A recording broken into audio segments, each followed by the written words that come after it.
अस्सलाम वालेकुम। इस लेक्चर के अंदर हम एम्प्लॉय रिलेशनशिप मैनेजमेंट के रोल्स को डिस्कस करेंगे। प्रीवियस लेक्चर के अंदर हमने जो डिस्कस किया था वो एम्प्लॉय रिलेशनशिप को डिस्कस किया था और एम्प्लॉय रिलेशनशिप मैनेजमेंट को डिस्कस किया था। इसमें हम उसके रोल्स को डिस्कस करेंगे, ये पार्ट 2 है इसका। तो चलिए ये अपने लेक्चर को स्टार्ट करते हैं। रोल ऑफ कम्युनिकेशन से स्टार्ट करते हैं कि कम्युनिकेशन का एम्प्लॉय रिलेशनशिप में रोल क्या है, या कम्युनिकेशन रोल क्या प्ले करती है। तो number 1 is transparency and precise communication. एक तो ये है इसमें सबसे फर्स्ट नंबर पे कि ट्रांसपेरेंट होती है और precise information for a warm relationship among employees. Employees के दरमियान एक अच्छा रिलेशनशिप और हेल्दी रिलेशनशिप क्रिएट करने के लिए कम्युनिकेशन क्या रोल प्ले करती है कि अगर आप कम्युनिकेशन को प्रिसाइज रखते हैं, ठीक है, और दूसरा ट्रांसपेरेंट रखते हैं, उसको कहानियाँ नहीं डालते, उसको ऐसी कोई बातें नहीं करते आपके साथ जितने भी कॉलीग्स हैं आपके, आप उनको जो है वो कुछ ऐसी एक्टिविटीज़ नहीं बताते, कुछ गलत जो है वो गाइड नहीं करते, कुछ गलत मशवरा सजेशंस नहीं देते, तो वो आपकी ट्रांसपेरेंट इन्फॉर्मेशन और प्रिसाइज होनी चाहिए। जो बात है एज इट इज़ आप कम्युनिकेट कर सकते हैं, इससे एम्प्लॉयज़ का रिलेशनशिप इम्प्रूव होगा। अगर मैनेजमेंट की बात की जाए तो मैनेजमेंट जो है वो डायरेक्टली और सबको एक ही मैसेज दे, एक ही उनको क्लियर करे कि हम वो उनसे क्या एक्सपेक्ट करती है ऑर्गेनाइजेशन, तो एम्प्लॉय रिलेशनशिप बेटर हो सकता है। Must be clear what is expected from them, ये उनको बता देना चाहिए कि ऑर्गेनाइजेशन आपसे एक्सपेक्ट क्या करती है, और ये बिल्कुल क्लियर मैनर्स में बता देना चाहिए, जो हम पहले भी डिस्कस कर चुके हैं। Number 3 is don't change statements quite often कि आप अक्सर जो स्टेटमेंट चेंज करते रहते हैं अपनी जो एक आपने जो है काम को स्टार्ट किया और उनको इंस्ट्रक्शंस दी और आपने इंस्ट्रक्शंस को चेंज कर दिया, आपने जो है वो टोटली कॉन्सेप्ट को डिफरेंट कर दिया, तो ऐसा नहीं होना चाहिए। जैसा कि डिफरेंट ऑर्गेनाइजेशन के अंदर जो है वो पहले कुछ इंस्ट्रक्शंस होती हैं, उसके बाद उसको क्वाइट ऑफनली चेंज कर दिया जाता है या बार बार उसको चेंज किया जाता है, तो उससे प्रॉब्लम्स क्रिएट होना शुरू हो जाती हैं, कन्फ्यूजन क्रिएट होना शुरू हो जाती है। जब कन्फ्यूजन क्रिएट होगी तो एम्प्लॉयज़ का रिलेशनशिप भी डिस्टर्ब होगा, काम भी डिस्टर्ब होगा, उससे प्रोडक्टिविटी लो हो जाएगी। थिंक ट्वाइस बिफोर स्पीक, जब भी आपने किसी को कोई बात कम्युनिकेट करनी है तो पहले सोचें, उस पर थिंक ट्वाइस मीन्स दैट कि डीपली उस पर जो है वो सजेशंस पे गौर करें, फिर अगले बंदे से वो बात करें कि ये इसको गलत तो नहीं लगेगी, ये फील तो नहीं होगी। तो कम्युनिकेशन एक बेटर वे हमें देती है, एक अच्छा पॉजिटिव रोल प्ले करती है हमारी एम्प्लॉय रिलेशनशिप को बेटर करने में। Important information should be passed in the presence of each and every employee for better clarity.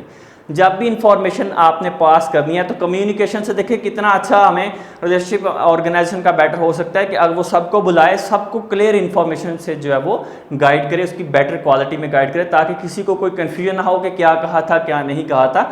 Sometimes ऐसा होता है कि जो भी मैं अगर आपको इंस्टीट्यूशन की बात करूँ कि टीचर ने कोई बात की है और वो आगे जो क्लास कंप्लीट नहीं थी, तो कम्युनिकेशन जो है वो सबको कन्वे नहीं हुई, जिसका नुकसान ये हो रहा है कि वो कन्फ्यूजन का शिकार है। ठीक है, use written mode of communication as compared to, अच्छा written mode of communication use करने चाहिए as compared to verbal communication. आप उनको ज़ुबानी कह दें, आप उसको वैसे थॉरली जो है वो बता दें कि जी आपने ये काम करना है, आपकी रिस्पॉन्सिबिलिटीज़ ये हैं, उससे बेटर ये है कि आप जो है वो रिटन कम्युनिकेशन यूज़ करें, उसको रिटन में उसकी रिस्पॉन्सिबिलिटीज़ दें। अगर एम्प्लॉयज़ आपस में इंटरेक्शन कर रहे हैं तो वो भी कम्युनिकेशन अपनी जो है वो रिटन में करें तो वो बेटर रहेगा। नेक्स्ट रोल हमारे पास है role of motivation in employ relationship में मोटिवेशन का रोल क्या है, तो आइए इसको देखते हैं। आपको पता है कि मोटिवेटेड एम्प्लॉयज़ हमेशा से आगे रहते हैं, वो डिस्करेज नहीं होते, वो इनकरेज होते हैं, वो मोटिवेशन से काम करते हैं, वो अपने लिए काम करते हैं। A motivated employee work better and at a much faster rate. जो motivated employee होगा वो ज़्यादा अच्छे से काम करेगा और ज़्यादा एक्टिवली काम करेगा एज कम्पेयर टू अदर जो कि motivated employees नहीं है। तो मोटिवेशन एम्प्लॉय रिलेशनशिप में एक बेटर रोल परफॉर्म करती है। Employ must be motivated not to spread negativity around, इतने मोटिवेटेड होने चाहिए एम्प्लॉय, या मोटिवेशन को अपना रोल प्ले करना चाहिए कि एम्प्लॉय जो हैं वो एक दूसरे के बारे में नेगेटिविटी प्रोड्यूस ना करें, उसकी बातें जाके कि एम्प्लॉय की दूसरे को ना बताएं, दूसरे को ना बताएं, या नेगेटिविटी क्रिएट ना करें। ठीक है, कोई नेगेटिव एस्पेक्ट ना निकालें, गलतियां निकालते रहना, ऐसा हरगिज़ नहीं होना चाहिए। Motivated employees work in a group rather than working alone, वो लाइक करते हैं जो मोटिवेटेड एम्प्लॉयज़ होते हैं कि वो वर्क करें ग्रुप की सूरत में अपने कोलीग्स के साथ मिलके अच्छे आइडिया पे डिसीजन मेकिंग ताकि उनकी स्ट्रॉन्ग हो सके और एक अच्छा डिसीजन लिया जा सके, और जबकि वो अकेले काम करना पसंद नहीं करते।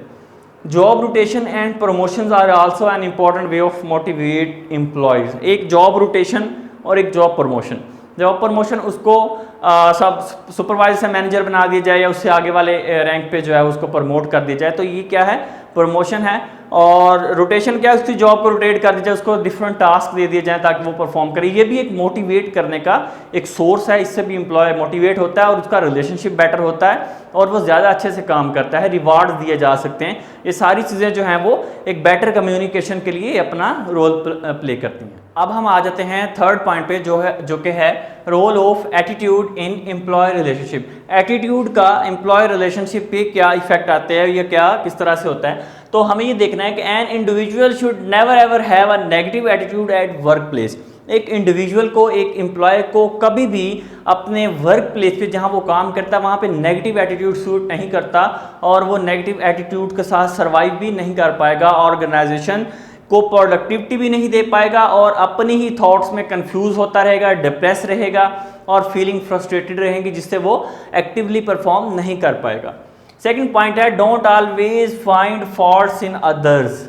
एटीट्यूड अगर नेगेटिव होगा तो हम दूसरों की गलतियां तलाश करते रहेंगे, एक्सेप्ट इसके कि हम जो है वो अपना काम करें। हमें क्या करना है, एटीट्यूड पॉजिटिव रखते हुए आपने अगर नॉलेज में आप ज़्यादा हैं, आपको लगता है कि मेरा कोलीग जो है वो समटाइम गलत है, तो उसको कन्विंस करने की कोशिश करें, उसको अपना आइडिया दें, कन्विंस करें, उसकी पावर जो है वो कन्विंसिंग पावर को एनहांस करें, डिसीजन मेकिंग स्ट्रॉन्ग करें। तो आप दूसरों की गलतियों पे जो है वो पर्दा डालें और अपना नॉलेज जो है उसको अपने तक रखें ताकि, और अगर वो आप चाहते हैं कि दूसरा को कन्विंस कर सकें तो आप उसको कन्विंस करें, लेकिन आप अपने डिसीजन दूसरे पे इम्पोज नहीं करेंगे। Next one is the one should not be too rigid. Third number पे है कि आपको रिजिड नहीं, समटाइम आप गलत होते हैं और आप अपनी बात पे कायम रहते हैं, डिसीजन मेकिंग आप कहते हैं जी मेरा फैसला सही है, दुरुस्त है, आप रिजिडिटी शो करते हैं, तो वो भी आपके एटीट्यूड के लिए हार्मफुल है, आपकी प्रोडक्टिविटी के लिए, और एम्प्लॉय के रिलेशनशिप खराब हो जाता है, कन्फ्लिक्ट ऑफ इंटरेस्ट आ जाता है और आपका रिलेशन ख़राब हो जाता है अपने एम्प्लॉय से, और जो है वो जिसको कहते हैं कि बहस हो जाती है, जिससे रिलेशन आपका ख़राब हो जाता है। तो आपने रिजिडिटी नहीं, फ्लेक्सिबल होना है sometime. One should be forgiving. अगर आपसे कोई गलती हो गई है, ये बहुत ही अच्छा पॉइंट है ऑर्गेनाइजेशन के अंदर। अगर आप चाहते हैं कि आप सर्वाइव करें, अच्छा जो है वो अपना रिलेशन पॉजिटिव रखें, तो आप जब भी कोई गलती करें, जब भी कभी आपने कुछ ऐसा मिस्टेक की हो, तो अपने बॉस से, अपने मैनेजर से सॉरी करें, सो दैट कि आपकी सॉरी करने से आपकी सेल्फ एस्टीम भी कम नहीं होगी, आपकी रिस्पेक्ट कम नहीं होगी, डिग्निटी कम नहीं होगी। अगर आप उसको बाय फेस नहीं कह सकते तो उसको टेक्स्ट करें, उसको लिख के बताएं कि जी मैं सॉरी, नेक्स्ट टाइम ऐसा रिस्पॉन्ड नहीं होगा। क्लियर है? नेक्स्ट है हमारे पास don't carry ego to work. Ego नहीं रखें कि जी मेरे पास सब नॉलेज है, मैं जानता हूँ, मैं काम कर सकता हूँ और कोई नहीं कर सकता। अगर ऐसा एटीट्यूड होगा तो आप भी फेलियर हो जाएंगे और रिलेशनशिप भी आपका ख़राब हो जाएगा। तो पॉजिटिव एटीट्यूड वर्क प्लेस पे हमेशा काम आएगा। Individual should not make issue of small things. छोटी छोटी बातों पे इशू क्रिएट नहीं करना चाहिए, उसको मैनेज करें, उसको खुद से मैनेज करना सीखें। अगर समटाइम कोई गलती या कुछ ऐसा आपको नज़र आता है तो वो उसका इशू ना बनाएं बहुत बड़ा, उसको मैनेज करें खुद से। Personal life should separate from his professional life. ये बहुत ही इंपॉर्टेंट पॉइंट है। कभी भी अपनी प्रोफेशनल लाइफ को पर्सनल लाइफ में और पर्सनल लाइफ को प्रोफेशनल लाइफ के साथ कंपेयर ना करें। अगर आप अपनी प्रोफेशनल लाइफ के बीच में अपनी जो पर्सनल लाइफ है उसको ले आएंगे तो इसका मतलब क्या होगा कि आप ऑर्गेनाइजेशन के पॉइंट ऑफ व्यू से सर्वाइव नहीं कर सकते। आपकी प्रोडक्टिविटी भी लो, आपके रिवार्ड्स भी लो, आपकी मोटिवेशन का लेवल भी लो हो जाएगा। सो नेक्स्ट चलते हैं। नेक्स्ट हमारे पास है role of manager in employ relationship में मैनेजर का रोल क्या है। तो जो टीम लीडर होता है must understand his team members well. Manager के एज अ मैनेजर अगर आप देखें तो एम्प्लॉय रिलेशनशिप में मैनेजर का रोल क्या होगा कि वो जितने भी उसके टीम मेंबर्स होंगे वो उनको अच्छे से जानता हो, उनकी स्ट्रेंथ्स, उनकी वीकनेसेस, उनके काम करने का पर्सपेक्टिव, उनके इंटरेस्ट, हैबिट्स, ठीक है, उन सब को उसके बारे में नॉलेज होना चाहिए ताकि वो उसी तरह के उनसे काम भी ले सके और उनको टास्क असाइन कर सके। Should be a role model to his team. Manager को खुद भी एक रोल मॉडल होना चाहिए, उसमें एबिलिटीज़ होनी चाहिए, डिसीजन मेकिंग पावर होनी चाहिए और वो डिसीजन भी ले सकता हो और वो एक्टिवली पार्टिसिपेट भी कर सकता हो हर काम में और चैलेंजिंग पर्सन होना चाहिए।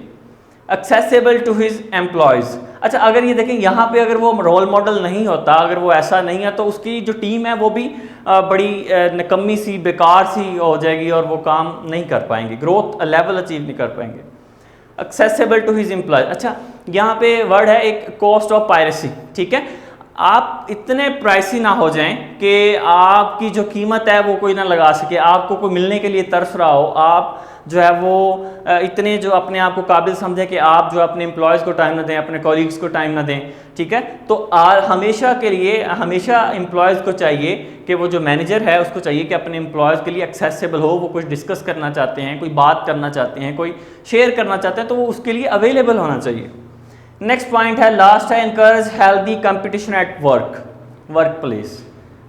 और जो मैनेजर होता है वो हमेशा जिसको कहते हैं कंपटीशन बना के रखता है, उनको इनकरेज करता है अपनी टीम को कि वो ज़्यादा एक दूसरे से बढ़ के काम करने की कोशिश करें, उसमें लेग पुलिंग ना हो, पॉलिटिक्स ना हो, उसमें ऐसी कुछ प्रॉब्लम्स ना हो, लेकिन वो एक दूसरे से बढ़ के काम करें। इनकरेज करता है वो हमेशा कंपटीशन को, जो है वो आगे लेके जाता है, कंपटीशन पे फोकस करता है, उनको टास्क ऐसे देता है कि वो कंपटीशन में इन्वॉल्व रहें और एक्टिवली पार्टिसिपेट करते रहें उसमें। तो ये सारे जो रोल्स थे ये हमने देखे हैं एम्प्लॉय रिलेशनशिप मैनेजमेंट के अंदर, हमने ये देखे हैं। अगर आपको लेक्चर के अंदर कोई कन्फ्यूजन हो तो हमें बताएं, आप मुझसे क्वेश्चन पूछ सकते हैं। और अगर वीडियो अच्छी लगी हो तो इसको लाइक करें। Thank you very much for watching this video. Channel को सब्सक्राइब करना मत भूलें। Thank you very